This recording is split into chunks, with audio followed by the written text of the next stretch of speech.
Orang anak SD mau masuk SMP aja pun ujian kok. SMP masuk SMA ujian, masuk perguruan tinggi ujian. Orang mau masuk kerja, masuk TNI, masuk Polri, masuk PNS, nggak ada yang nggak ujian. Jadi kalau mau naik derajat, memang harus ujian. Saya dulu kuliah kan Belarang Medan, Belarang Medan, Belarang Medan, 4 tahun Bu naik kereta, keling aku waktu itu. Ya udah ya disimpan aja, disimpan. Aku tahu Bapak mau ngomong memang dasar keling, aku pun sadar siapa diriku gitu. Dulu saya KKN-nya di Pancur Batu. Lah Pancur Batu kan Bapak tahu itu daerah orang itu kan. Tinggalnya sebelum Pekan Pancur Batu itu ada simpang masuk ke kanan, di dalam lah kami tinggal. Di simpangnya itu warung babi panggang karo. Jadi kawan kalau nanya, di mana kau tinggal Pak? Itu yang pas simpang warung babi panggang itu. Ngasih alamatnya pun pakai judul babi panggang. Dulu masuk ke dalam. Tinggal alhamdulillah di rumah orang Jawa. Bapak Ibu, masuk ke rumah itu, alhamdulillah teh wong Jawa. Memburi, buka pintu, malah kandang babi wong nang buri. 2 bulan. Mau bikin skripsi, nyari dosen aja pun nggak jumpa-jumpa. Dosennya macam ngelak-ngelak, mau minta tanda tangan. Begadang bikin skripsi. Jumpa dosen pembimbing lah. Dosennya kok enak aja nyoreti. Ini spasinya salah nih. Ini kok nggak rapi nih. Dicoreti sama dia. Ini catatan kakinya nggak ada. Ini mana nih hurufnya kurang ini. Dicoreti. Aku ngenes tenan dulu ke DN nyoreti. Aku setengah mampus. Begadang, bengi. DN gur nyoreti. Aku batin nih. Nggak dosen. Ini tak teke lagu batin ngono. Perbaikan lagi. Sidang. Waktu sidang di mop-mop dosen. Akhirnya tamat, alhamdulillah wisuda. Banyak yang dilewati ujiannya. Itu pun waktu wisuda, ngek kali saya Pak. Mondar-mandir 4 tahun lebih naik kereta. KKN tempatnya kayak gitu, begadang bikin skripsi. Ujiannya waktu itu sidang di mop-mop, udah lulus, tinggal wisuda. Rupanya gur mindaki tali itu kok kiringanan gini aja. Apa nggak aneh aku ngerasa gini. Nek gur mindaki tali kan mamaku pun iso, batinmu ngono. Mau mendapatkan gelar sarjana aja ujian dulu. Bapak Ibu mau dapat predikat takwa, nggak ujian. Dari mana jalannya? Nggak bisa, harus ujian dulu. Nah maka ketika kita dihadapkan musibah, Allah mau kita lebih dekat kepada Dia. Supaya betul-betul berhasil kita melewati ujian ini. Cuman rumusnya harus paham juga. Jangan ketika musibah datang kita beranggapan itu semua ujian. Belum tentu. Ada juga yang datang musibah itu bukan ujian, tapi hukuman. Ada. Yang ujian tuh yang mana Pak? Ini sholat nggak pernah tinggal. Khatam Quran bolak-balik. Senin Kemis rajin. Tahajud rajin. Duha dikerjake. Enek masalah. Nah, itulah ujian.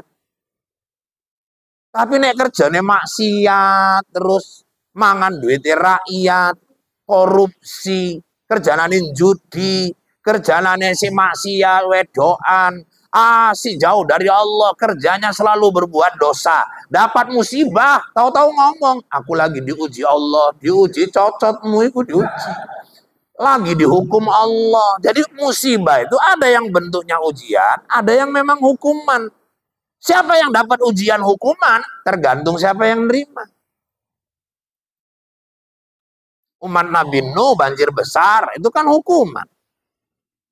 Nabi Lut umatnya ditimpa hujan batu, itu kan hukuman. Makanya ketika datang musibah, kita disuruh apa? Muhasabah, cek, baca ke dalam. Kenapa kok aku dapat musibah ini? Hidup kok bolak-balik ditokoi orang, aja bangun rumah ditokoi tukang. Dan di kulkas ditokoi karo mekanik. Wis ngono nempah iki nggak siap, duit wis dicikuk. Jangan-jangan selama ini karena banyak yang haram yang kita ambil. Allah tarik itu semua pelan-pelan. Merenung. Makanya nek wong tua biyen numpak lirik, nabrak lobang, tiba, tekilir, adu tetap adu. Malah kadang aduin gue lagu, aduh. Kan kira-kira ngono ya kan. Mana tahan, nek wong tua mbiyen ngono. Tapi sesudah adu tetap ada lanjutannya. Apalah dosaku ini? Tetap pertanyaannya ke situ. Wong saiki numpak kereta nabrak lobang tiba, nggak eneng cerita takok apalah dosaku sing dimaki yo kades, camat, kepala dinas PU sampai sak Prabowo pun dimaki-maki nang kono. Jadi ibu, kalau orang yang betul-betul dia selalu imannya benar, dapat musibah, ya baca dulu ke dalam, dosaku apa ya? Kok aku dapat musibah terus? Oh, saya salut, Pak. Pernah datang orang ke rumah saya, tukar pikiran. Pak Ustadz, aku 3 malam nih mimpiku jelek aja, Ustadz. Takut kali aku, Pak Ustadz. Lu mimpi apa, Bu? Perasaan rumah itu terbakar. 3 malam kok mimpinya rumah kebakar terus. Yang tadi malam, Pak Ustadz, ya Allah, aku merasa udah terjebak di kamar.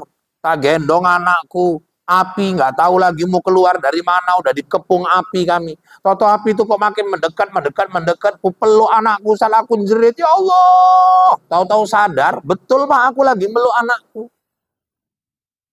Cuman 3 malam kok mimpinya itu terus, apalah maknanya itu? Ya aku nggak ngerti lah Bu, aku bilang. Orang aku bukan ahli takwil mimpi kok. Praktek dukun pun enggak, aku bilang sama dia. Ya Allah lah, wallahu a'lam, Allah udah gini aja lah, ibu merenung lah.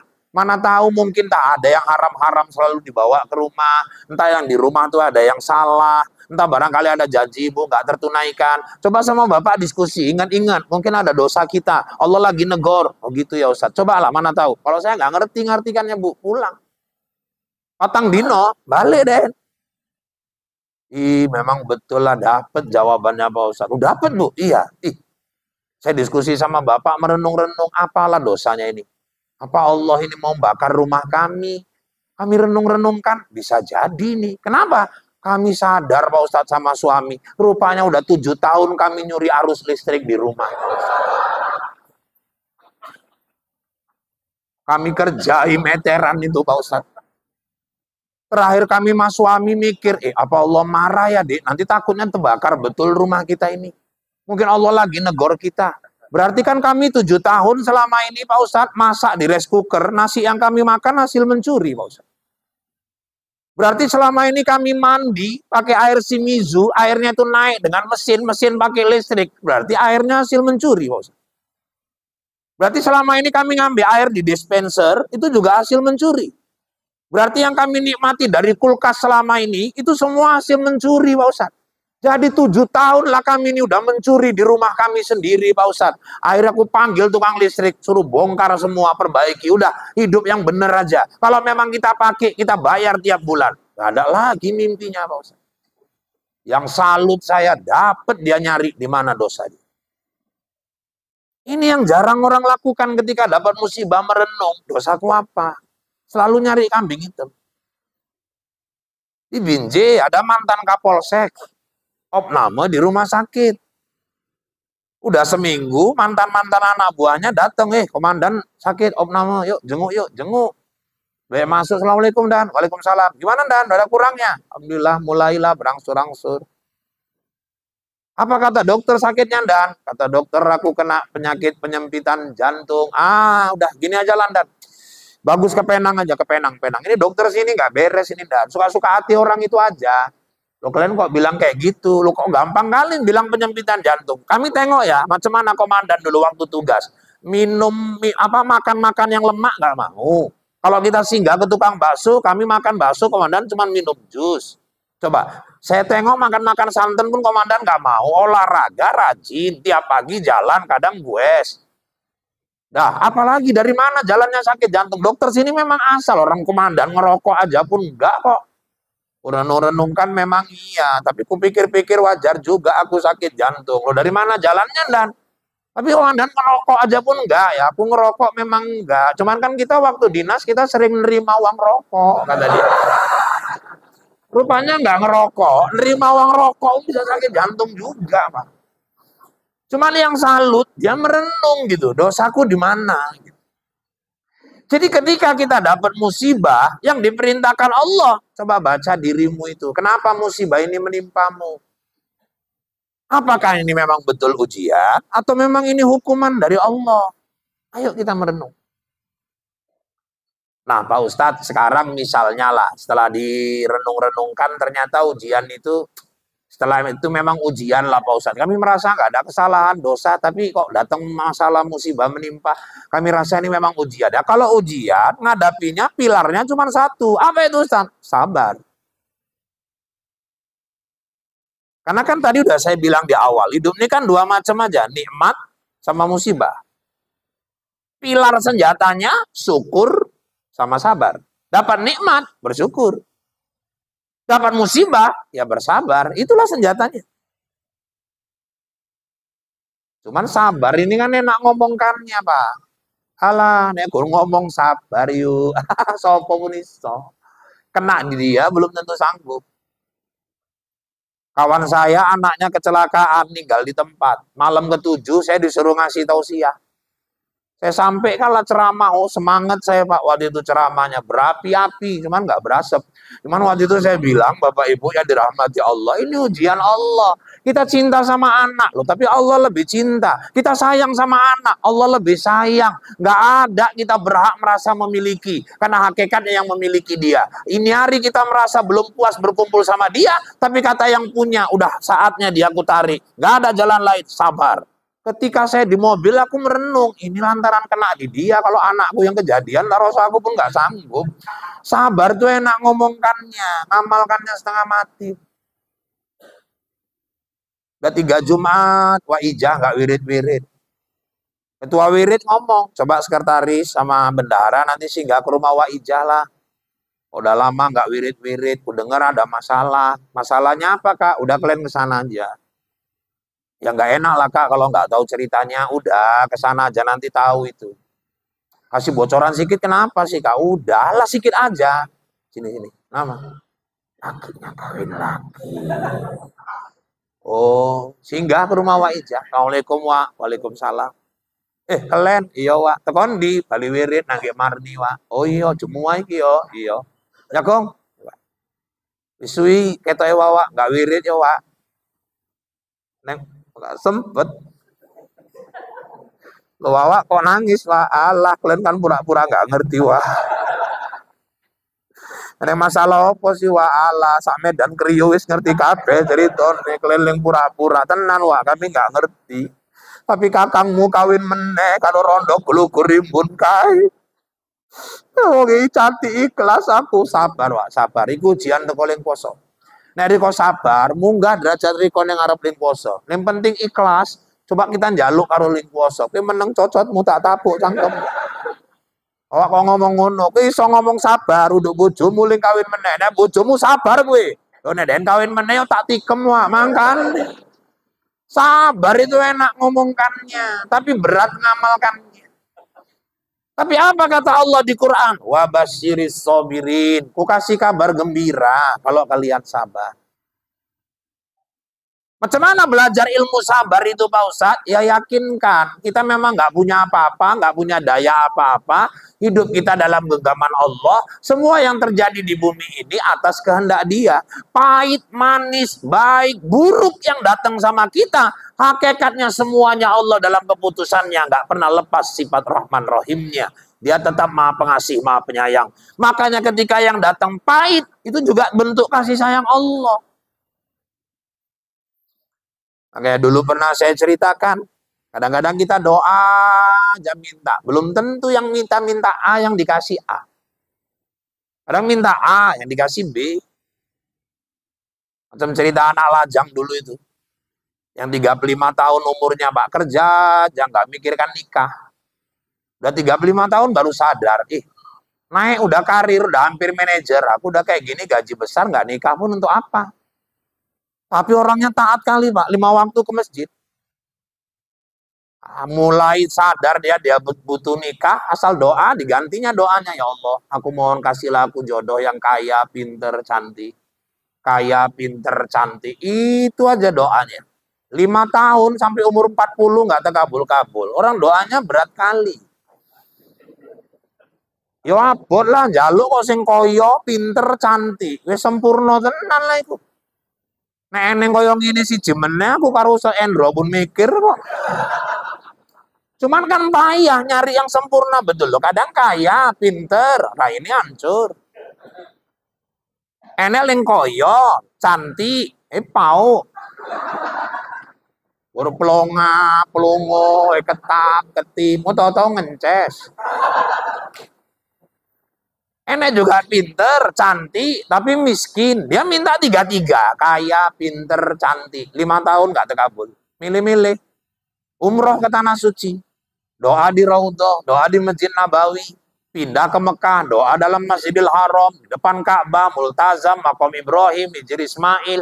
Di Bukit Sofa Marwah, dia doa-doanya, ya Allah kasihlah aku jodoh, kaya, pinter, cantik. 5 bulan pulang umroh, alhamdulillah Pak. Belum dapat juga terakhir. Tapi orangnya emang rajin ke masjid, 5 waktu ke masjid. Satu hari pulang sholat, nasib dikejar-kejar anjing. Nah ini kan orang tua kita dulu ngajarkan Pak, kita kalau dikejar anjing kan sebetulnya nggak boleh lari. Karena kalau orang dikejar anjing lari, mohon maaf, itu sebetulnya bodoh. Kok bodoh Pak? Coba mikirlah kita, dari manalah jalannya kita lomba lari anjing itu kita menang coba. Kalau kita bahas dari sisi manapun kita pasti kalah loh, anjing sikile papat, kita gur loro. Wis loro asem urat tekon dilari menang coba. Jadi kejar-kejar anjing, lari sekenceng-kencengnya. Nek wong tua mbiyen kan ngajar kene dikejar anjing jongkok. Biasa anjingnya kaget, DN balik pikirnya kita jiko bendaling bahaya ki DN. Pak kalau udah jongkok diterkem juga Pak, itu nasib, ada biaya mana? DN melayu sak kenceng-kencengnya lo anjing kok dijai lomba lari, yo dikejar karo anjing, terkem, perowak betis itu. Terakhir nangis DN, buruk songko DN karo ling poso, ya Allah, kok tegel kali lah kok ya Allah, aku minta jodoh kaya, pinter, cantik, lo kok malah asu lalu dikirim ya Allah. Ditolong warga, dibawa ke rumah sakit, unit gawat darurat, dokter nggak ada di tempat, yang ada perawat. Perawatnya nelpon dokter, dok, ini ada orang digigit anjing. Ya udah, SOP-nya aja suntikan rabies. Lemes sekali lah orangnya dok, kayaknya cemana gitu, shock itu kaget. Udah, opname dulu 1 malam. Coba infus, kasih obat ini, obat ini, 1 jam lagi saya sampai. Siap dok, laksanakan semua, 1 jam tenan, teko dokter. Dokternya gadis tua, kaya, pinter, cantik. Ngobrol nyambung. Bariku tukar-tukaran IG, tukar-tukaran WA, terus komunikasi. 6 bulan sesudah itu nikah orang itu. Rupanya dapat jodohnya nunggu digigit anjing dulu. Tapi maknanya apa? Digigit anjing musibah. Tapi ternyata musibah itu yang mendatangkan kebaikan. Nggak selamanya yang jelek itu jelek. Yang jelek itu bisa jadi itulah pintu kebaikan buat kita. Mungkin kalau dia nggak digigit anjing, nggak jumpa-jumpa dia sama jodohnya itu. Cuman jangan pula yang lajang pun pulang nyari-nyari anjing. Belum tentu juga. Ojo terus nyerah-nyerah anjing. Kejar-kejar gitu. Kejar. Gue pau jenengin yang ngomong. Karena takdir orang beda-beda, gak sama.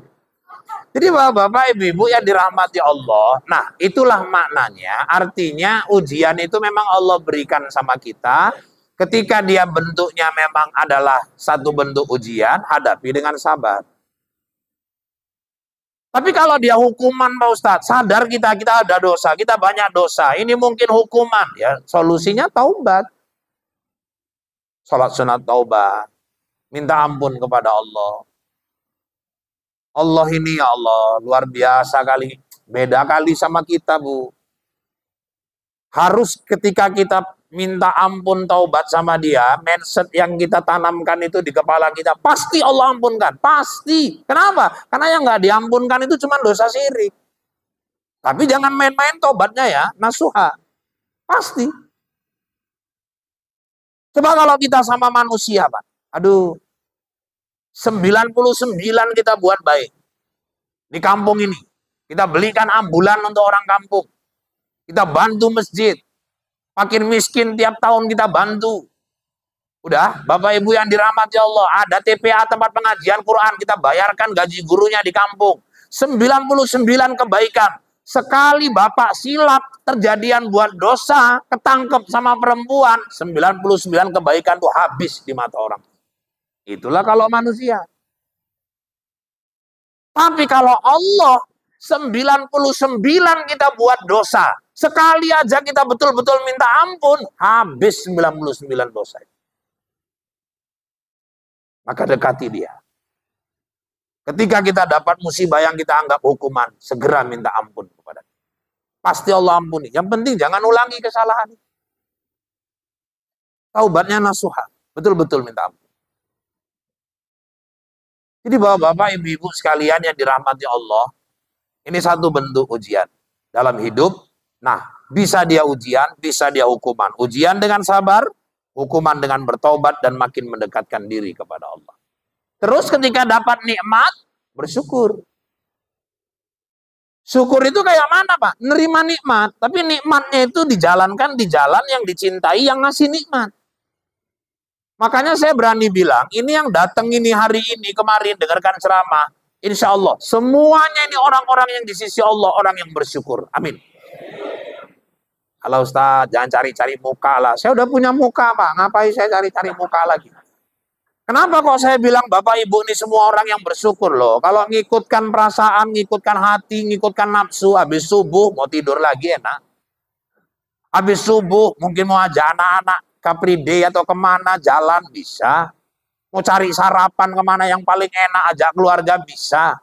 Tapi Bapak Ibu tinggalkan. Kenapa? Pertama, mau ngejar silaturahmi. Kedua, mau ngejar iktikaf di masjid. Ketiga, aku mumpung masih sehat, mau dengarkan ceramah. Berarti yang datang kemarin ini semua orang yang mensyukuri nikmat sehat. Berapa pahala di sini nih? Mana sayur lagi nanti pulang. Cuman kok tadi untuk jamaah, untuk aku belum jelas juga sampai sekarang. Padahal udah aku siapkan juga mobil tadi bak belakang, aku bilang buka. Ini biasa kalau nggak semangka, aku bilang gitu kan. Daerah-daerah mencirim kan kalau nggak semangka, sayur-sayuran ini, saya bilang gitu. Aku udah feeling juga itu. Tapi ya tengok nantilah pulang macam mana ceritanya ya kan. Jadi bapak-bapak, ibu-ibu yang dirahmati Allah. Nah inilah orang yang bersyukur. Ada rezeki, jalankan di jalan Allah. Jadi kalau ada infak keliling, kita masukkan, itu tanda kita mensyukuri nikmat rezeki. Apalagi sedekah ini Allah, luar biasa kali, pilar nih rupanya. Sedekah ini apa namanya ya? Hijab, dinding dari berbagai persoalan hidup.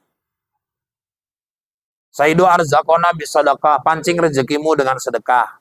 Jadi kalau Bapak Ibu bersedekah, Bapak Ibu itu infak, lagi mancing rezeki yang lain datang. Jadi kalau kita berinfak, sebenarnya infak itu umpan untuk ngundang rezeki yang lain. Cuman kalau mau dapat ikan kakap, mau dapat lemeduk, jurung, ya umpannya pun yang paten lah. Iki sing ditarik iwake gede arean, tapi cacinge kurus tenan. Iwake ora selera kok diutil-util, gak dipangan. Kadang diedarkan kota infak, kok mesti lama kali mikirnya buka dompet itu. Kadang-kadang uang di dompet itu aja udah gaduh, Bu. Gaduh, yang merah ngomong ini aku lah nih sekali nih pasti yang masuk. Aku udah lama kali gak masuk. Yang biru bilang, merah, kau tahu diri tempatmu itu di diskotik, di kafe-kafe. Ini giliranku, kata yang biru. Yang hijau ngomong, kau lagi biru, sok paten. Tempatmu itu di mie Bangladesh, tukang bakso, mie Aceh. Ini giliranku, kata yang hijau. Yang ungu ngomong, hijau, sok paten. Tempatmu di Kedai untuk beli rokok. Ini giliranku, kata yang ungu. Yang coklat bilang, ungu lagi. Aku yang paling sering masuk, kata yang coklat. Merah, biru, hijau, ungu, coklat. Perasaan paling pantas masuk. Padahal yang masuk yang abu-abu. Udahlah abu-abu, gambarnya megang pedang, ngomong nggak stres, kok tak mau nahan gini. Jadi kalau mau ngundang rezeki yang lain datang, umpannya pun yang bagus, Pak. Cepek limpul Bapak Ibu keluarkan berinfak hari ini, cepek limpul keluar sampai akhirat, cepek limpul itu tetap punya Bapak. Yang 100 juta di lemari belum tentu, itu belum tentu sama kita sampai ke akhirat nanti. Dan kedua, sedekah itu apalagi Pak? Nolak bala. Coba orang tua dulu, kalau mimpinya nggak enak, perasaannya nggak enak, yang dibikin apa coba? Bubur merah putih. Nasi urap. Wong Jawa nasi urap itu sego urape pun paket komplit. Ada telur rebusnya, ikan asinnya pakai jaket. Goreng tepung kan koyo nggo jaket ngono deh. Antar-antar ke rumah-rumah. 30 rumah, 40 rumah diantarkan. Alhamdulillah nggak ada apa-apa. Yang menyelamatkan kita itu bukan nasi urapnya, bukan bubur merah putihnya, tapi sedekah. Dan satu lagi, sedekah itu manjangkan umur. Begitu Pak Ustaz? Ya, ada contohnya. Kejadian nyata kan di zaman Nabi. Rasulullah di Madinah siap sholat asar, duduk di Masjid Nabawi. Masjid Nabawi, tiang-tiangnya waktu itu Bapak Ibu masih dari pelepah kurma. Nggak ada dinding. Atapnya pun masih pakai daun kurma. Jadi karena nggak berdinding, ya di luar orang lalu lalang nampak. Nabi lagi muzakarah sama sahabat, siap sholat asar. Tahu-tahu nampak ada orang pencari kayu bakar. Kayunya dijunjungnya di atas kepala, dia jalan. Nabi lagi asik muzakarah, nampak pencari kayu bakar tuh Nabi terdiam. Ditengoki aja pencari kayu bakar tadi. Sahabat yang lain pun jadi ikut diam. Nengoki juga. Sampai orang tuh heran loh, kenapa ini Rasulullah? Kok tahu-tahu Rasul ngucap? Innalillahi wa inna ilaihi raji'un. Sahabat terkejut, kok innalillahi Rasul? Jibril baru kasih tahu saya. Itu yang mencari kayu bakar itu jam 6 nanti dia akan berpulang ke rahmatullah. Nyawanya akan dicabut. Semua sahabat merinding. Innalillahi wa inna ilaihi raji'un. Semoga dia husnul khotimah ya Rasulullah. Lanjut lagi ngobrol muzakarah. Tahu-tahu lewat jam 6, udah hampir setengah 7 lah, mendekati azan maghrib. Lewat meneh wawa itu. Sahabat ngeiru Rasul. Ya Rasulullah, coba dicek dulu WA-nya, nanti salah. Maksudnya omongnya jam 6, dia setengah 7 kok lewat meneh kayak. Polan tal. Polan kemari. Labbaik ya Rasulullah, saya datang ya Rasulullah. Kau dari mana? Saya jual kayu ya Rasul. Tadi waktu jual kayu ada kejadian aneh di perjalanan. Loh, kejadian apa ya Rasulullah? Entah jumpa seseorang yang kau terkesan. Ada ya Rasulullah. Apa itu? Waktu saya jalan, tiba-tiba saya lihat di pinggir jalan ada orang tua terkapar ya Rasulullah. Lemah, wajahnya pucat, lemes sekali dia Rasulullah. Saya letakkan tumpukan kayu saya dekati dia. Bapak kenapa? Rupanya udah seminggu dia nggak makan ya Rasulullah. Saya keluarkan bekal saya, bontot saya suapi dia seperti nyuapi orang tua saya sendiri. Habis bontot saya, geragas juga rupanya wawa itu ya Rasulullah. Saya minum saya kasih sama dia habis. Tahu-tahu wajahnya merah, segar kembali. Dia duduk, dia peluk saya, dia cium saya, dia ucapkan terima kasih. Dia pergi meninggalkan saya. Saya senang kali bisa bantu dia ya Rasulullah. Terus udah selesai, saya mau lanjut perjalanan. Ketika mau saya angkat tumpukan kayu saya, tiba-tiba dari celah-celah kayu itu keluar ular berkepala hitam. Pergi meninggalkan tumpukan kayu saya itu ya Rasul. Kata Rasulullah, semestinya ular itu yang mematok kepalamu hingga kau tewas. Tapi karena sedekahmu kepada orang tua itu, Allah panjangkan umur. Jadi sedekah itu juga memanjangkan umur. Cuman ya panjang pun jangan panjang kali lah. 100 tahun lebih pikun, kayak masalah malahan. Tinga, tingo, kayak wong tahu. Jadi dosa aja sama cucu. Karena makna panjang umur itu dua, Pak. Ada yang memang panjang umurnya, ada juga yang nggak terlalu panjang, tapi kebaikannya dikenang orang terus, walaupun udah meninggal. Itu pun panjang umur. Kalau saya seperti yang diajarkan Nabi. Saya minta berapapun batas umur saya cuma minta, ya Allah, jangan kasih aku penyakit pikun. Itu aja. Nabi paling takut penyakit pikun, Pak. Pikun itu ciri-cirinya cemana, Ustadz? Nanti ke masjid naik kereta, pulang jalan. Itu ciri-ciri pikun. Tekan oma naik tako, kereta ini, Pak, kereta apa? Tapi nang masjid numpak kereta mau. Astagfirullah, balik meneh. Tekan masjid Ustaz Najarudin takok lali ya, Wak. Enggak, olahraga dhisik omongnya deh. Terus pekunnya pun lantam juga. Jadi bapak-bapak, ibu-ibu yang dirahmati Allah, ya dapat nikmat, syukur. Penutup. Ini supaya gampang memahami syukur ini. Syukur ini kalau nggak pakai contoh dia agak sulit memahaminya. Gini, misalnya ini menjelang Ramadan, FKSMM rapat. Diundanglah sama Ustaz Sofian pengurus-pengurus. Bapak-bapak, saudara-saudara sekalian, ini kan kita mau masuk bulan Ramadan. Kira-kira apa kegiatan kita buat ya Pak? Pak, Ustadz, ngaji jalan terus Pak. Jangan cerita Ramadan. Udah nggak ada masalah. Nggak bisa sebulan, seminggu, tiap minggu kita bikin sebulan 2 kali atau sebulan sekali pun jadi. Yang penting ngaji, silaturahmi, jangan putus. Gimana yang lain? Setuju? Minggu keberapa? Sekali aja, minggu ketiga. Catat. Ada yang lain? Saya Pak, ada Pak. Kita buat program macam mana Pak? Program macam mana? Kita kumpulkanlah 20.000 dari tiap jamaah itu. Loh, untuk apa? Ya kita santuni anak-anak yatim, kita belikan baju barunya. Jangan anak kita hari raya baju baru, anak-anak tetangga yang yatim itu bajunya. Sedih kita Pak, itu anak-anak kita juga. Oh bagus pendapat Bapak ini. Kayak mana yang lain? Setuju, catat. Saya Pak, ada Pak. Kalau bisa kita bikin buka puasa bersama, kenapa sekali-sekali Pak? Di rumah siapa? Ya rumah ketua lah. Ya tumpur lah aku, rame kayak gini. Misal.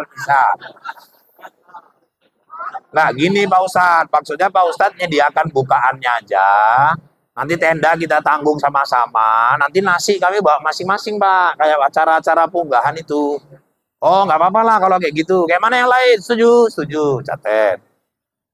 Ada lagi yang lain? Saya Pak, ada Pak. Kalau bisa jangan 20.000 lah tadi yang untuk anak yatim itu. Paskan aja limpul, kenapa? Loh kok banyak kali Pak? Loh 50.000 kita lepas, nggak bikin kita miskin. Kita tahan pun 50.000, nggak bikin kita kaya. Setahun sekalinya. Kalau bisa jangan cuma anak yatim, Pak. Kalau bisa kita belikan baju koko sarung untuk ustadz-ustadz yang selalu ceramah di mana. Nah, ini misal. Contoh. Kayak mana yang lain? Setuju. Misalnya kan catet. Rupanya dibeli baju kokonya pun yang harga 700 limpul pula itu. Ya Allah. Sama sarungnya cap gajah nungging. Udah gak duduk lagi. Datanglah Ustadz Hendro sama Ustadz Sofyan ke rumah saya. Assalamualaikum Pak Ustadz. Waalaikumsalam. Ini Pak Ustadz ada sedikit amanah dari jamaah FKSMM. Ada aja Bapak ini. Iya. Apa ini Pak? Ada baju sama sarung. Ya Allah, kok baik-baik kali lah orang FKSMM. Ustadz kok nangis? Aku terharu aku Pak. Udah berapa pengajian puisi, kok cuma FKSMM yang inget beli kan? Kayaknya yang lain kok belum ada gitu.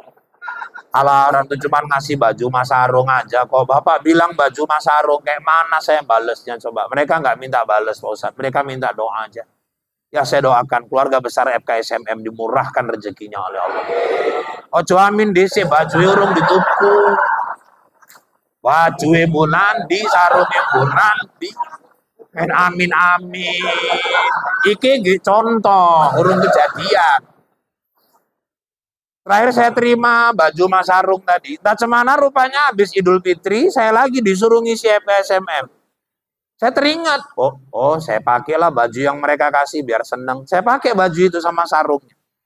Turun dari mobil ada yang bisik-bisik, Kang, kayak baju ling kita tuh kok kayak kok tondong, aku ling tuku kok. Pas tenan karo DN ya, makanya tak pilih warna itu DN irem. Lah ilaha illallah sakit hatiku rasa. Tapi jujurlah, Bapak Ibu belikan baju, belikan sarung, dikasih ke ustadz, dikasih ke orang, dipakai ceramah, dipakai khutbah, dipakai wirid, dipakai ngaji, dipakai ke masjid. Pas dia make, di depan kita yang ngasih. Kita yang ngasih itu nengok yang kita kasih, dipakainya untuk yang baik-baik. Kira-kira perasaan kita kayak mana, Bu? Itu kita. Apalagi Allah. Allah kalau ngasih nikmat, sehat, bikin ngaji, rezeki, sedekah, dikasih anak, dididik baik-baik, dikasih sehat, sholat dijaga, sunat maupun wajib. Ya yang ngasih nikmat itu pun senang. Mungkin ibu saking senangnya bapak pun ngomong, ya Allah seneng kita Kang, gelem deh nenggone iya. Nek ngono tahun ngarep sepatu karo celonone sisen lah. Kita kalau udah seneng satu saat ada rezeki, nggak sayang kita ngasih yang lain lagi sama dia. Itu kita, apalagi Allah. Allah kalau udah senang nengok hambanya menggunakan nikmat yang dia kasih. Itulah surah Ibrahim ayat 7. La in syakartum la azidannakum wa la in kafartum inna adzabi lasyadid. Akan aku tambah nikmat-nikmatku itu. Tapi kalau kau kufur, azabku pedih sekali. Mudah-mudahan iman kita diperkuat oleh Allah. Mudah-mudahan Allah bimbing dan tuntun kita menjalani hidup yang keras ini. Kita menjadi orang-orang yang bisa mensyukuri nikmat dan senantiasa sabar menghadapi ujian, dan senantiasa kembali dan bertobat kepada Allah ketika kita mendapatkan hukuman. Mudah-mudahan apa yang saya sampaikan ada manfaatnya. Kalau dirasakan kata-kata saya kasar, saya makhluk kasar, bukan makhluk halus. Nah, seandainya ada kata-kata yang kurang berkenan, saya manusia biasa, bukan makhluk luar angkasa. Demikian informasi aktual, faktual, tajam, dan terpercaya yang dapat saya sampaikan melalui liputan 6 ICTP pagi ini. Mudah-mudahan yang saya sampaikan bawa manfaat buat kita semua. Saya Rahul, Anjeli, Ica, Tapasya, Tapki, Gopi, Raju, dan seluruh kerabat kerja yang bertugas mohon diri dari hadapan Anda. Kita bertemu kembali lain waktu, lain kesempatan, namun dalam gelombang yang sama, dalam acara berpacu dalam ibadah. Buah durian, buah kedondong, sekian dulu dong, burung irian, burung cendrawasih. Cukup sekian dan terima kasih. Saya kembali ke Bombay. Wabillahi taufiq wal hidayah. Wassalamualaikum warahmatullahi wabarakatuh.